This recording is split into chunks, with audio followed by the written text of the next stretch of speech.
All right, welcome to The Explainer. Today we are getting into the guts of a true Bob Dylan masterpiece. I mean, this one's from his iconic album, Time Out of Mind.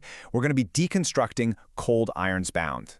Okay, so right from the get-go, this song does not ease you in gently. It just throws you straight into the deep end of the narrator's mind. And this line, wow.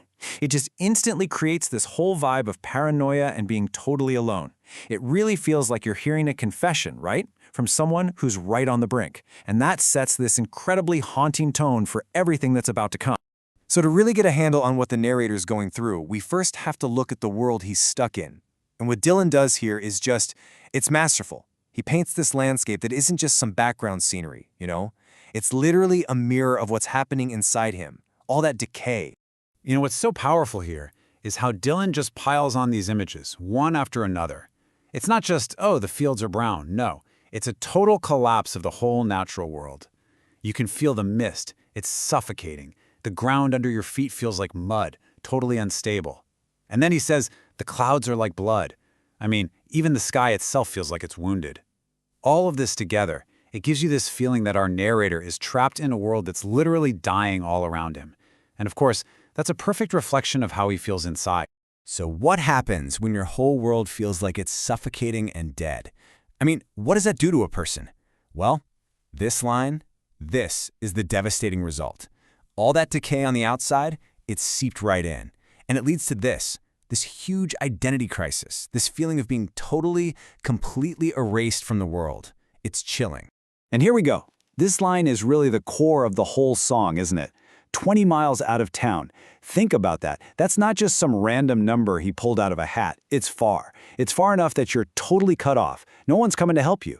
And then you get cold irons bound. It just paints this brutal picture of being shackled, right? In chains. So you start to realize this isn't just about a place on a map. This is a state of mind, a state of being. So you might think this dead landscape is empty, right? But it's not. It's actually haunted. Haunted by the ghost of a love from the past, a presence that's this weird mix of something he cherishes and something that tortures him constantly. And man, you can just feel the raw heartbreak here. This love wasn't just a thing. It was the thing. It was his whole world, his everything. And then, poof, that world just collapsed. It's this massive contrast, right? Between the promise of what it was supposed to be and the reality of what it became. And that gap, that's where all the pain is coming from. What's just so devastating is the sheer power this person still has over him. This isn't some fuzzy, gentle memory. Oh no, it's like a cosmic event, a big bang. Just a single thought of them, one look, and he's completely out of control, like the universe just swallowed him whole. You realize this isn't about love anymore. It's more like some kind of gravitational collapse. You see, this feeling of betrayal, it doesn't just stop with that one person. It's like a sickness. It radiates out from that one failed love and just poisons his view of everybody. Every single connection he thought he had is now tainted. You know, this line might be one of the most chilling in the whole song. It's just total, absolute disillusionment. There's no gray area. No, well, maybe some of them were okay. Nope. It's a complete write-off of everyone. And that's what seals the deal. It cements his isolation. It confirms all that paranoia we heard at the beginning. He is truly 100% on his own. And this is where it gets really interesting, because we see it's not just other people or the world that's trapping him. He's also trapped by himself, by his own pride. His pride has built these walls around him, and they're so high and so wide that he literally can't see over to the other side. He can't even see if there is a way out. In a way, he's become his own jailer. So let's put all the pieces together, right? We've got the dead landscape, the ghost of this past love, the total isolation from everyone, and the prison he's built for himself out of pride. With all of that on the table, we can finally try to figure out what it really means to be cold irons bound. See, it's so much more than just being literally in chains. It's a state of being completely, totally, hopelessly stuck. Think about it. He's emotionally paralyzed by what happened, he's physically too far away for anyone to help, and he's spiritually trapped by all that disappointment and his own pride. It's not just one prison. It's like a prison with multiple layers. And this line kind of gives us the why, doesn't it? Like, why is he so stuck? Well, it's because reality itself feels like this monster with 100 heads just constantly attacking him from every direction.